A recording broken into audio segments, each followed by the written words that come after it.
Hello everyone and welcome to This Old Arcade. I'm Tim. Today I wanted to show you this 1981 Pleiades from Centuri. It's a rescue cabinet. I got a call a couple of weeks ago. Somebody had to move out of town real quickly and they needed to get rid of this, so went over, picked it up. It was non-working when I got it. Somebody had modified the power supply to use a computer power supply and had rerouted the AC wiring. The monitor wasn't running through the isolation transformer, and somebody had rebuilt the G07 chassis and had forgotten to put back on the insulator on the horizontal output transistor. So I've got all that corrected and I have a little more wiring harness work to do to restore it. Otherwise, the cabinet's in beautiful shape. It's a wonderful, wonderful old game from Centuri.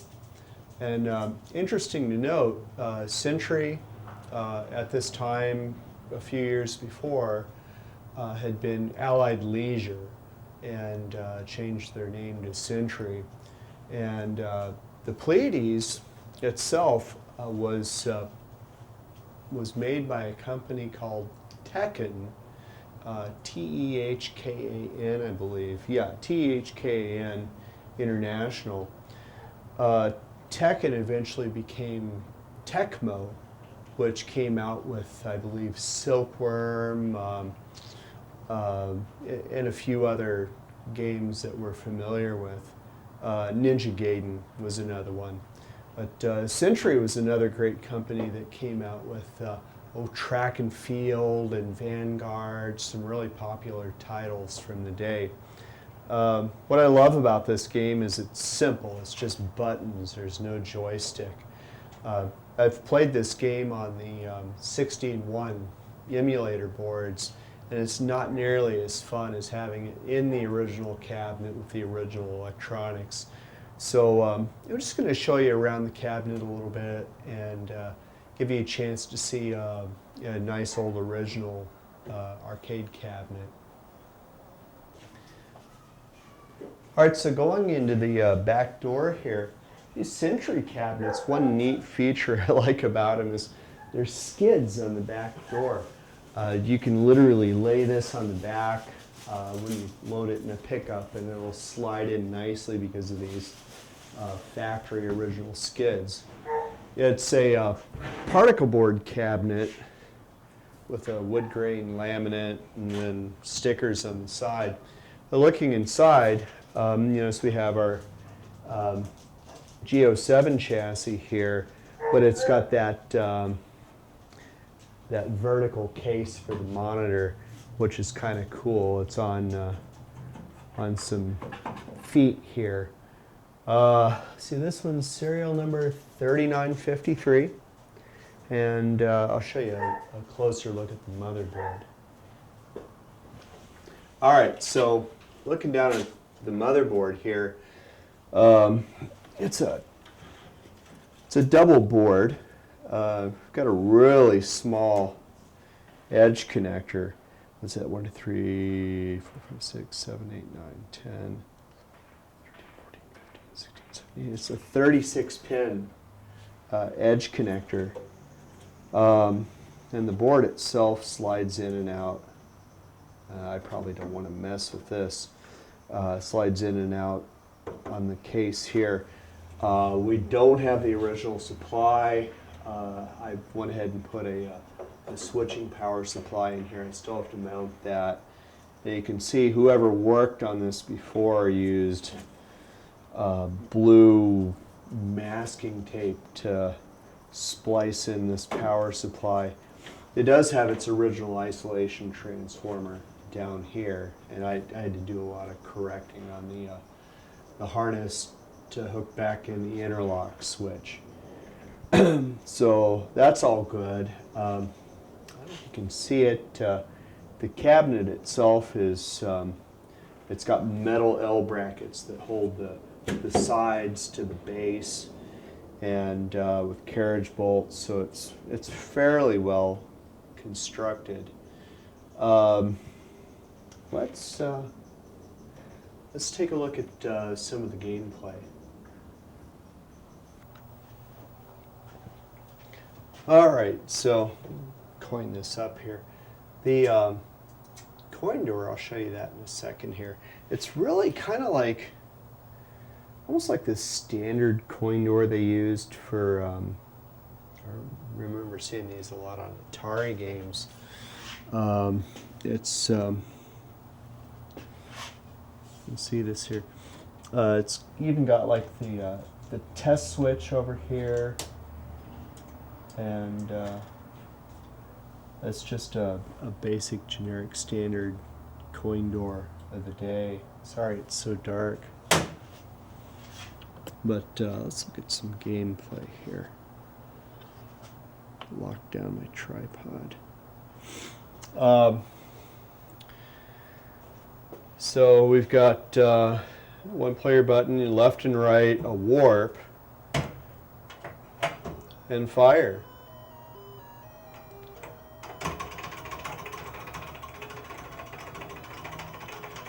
So basically you're just aiming and hitting the fire button as fast as you can. When you warp, it jumps the ship very quickly away. It's kind of like a hyperspace button on asteroids. Wow.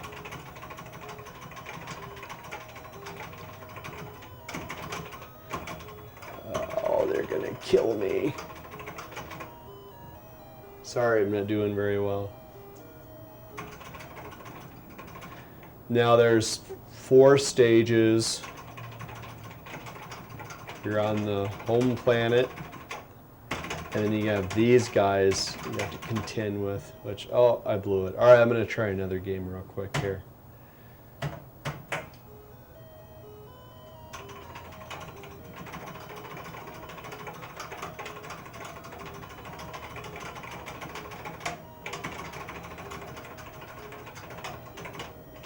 It's a little less predictable than,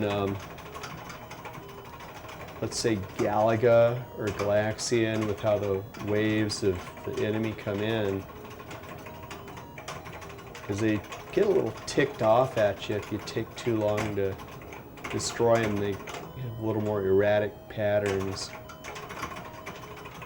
Okay, I got through that okay.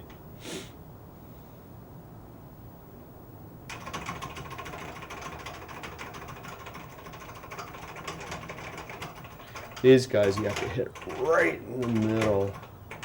And then you face the mothership.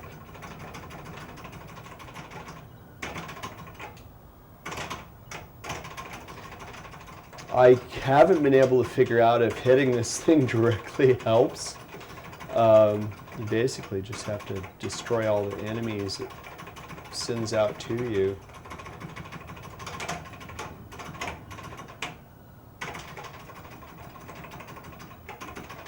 You can earn free ships. Oh, beat them.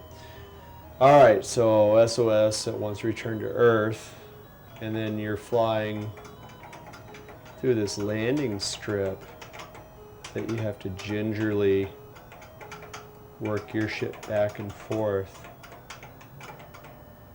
If you touch anything, you die and have to start over.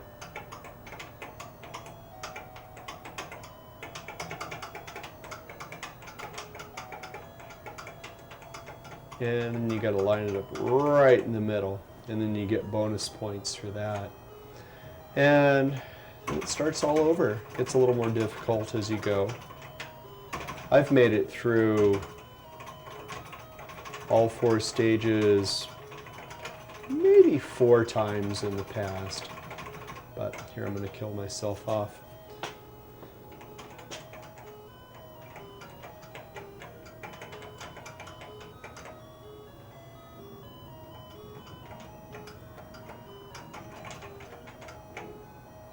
Yeah. One thing I want to show you is the spelling of Pleiades on the game itself is it's like Pleiades.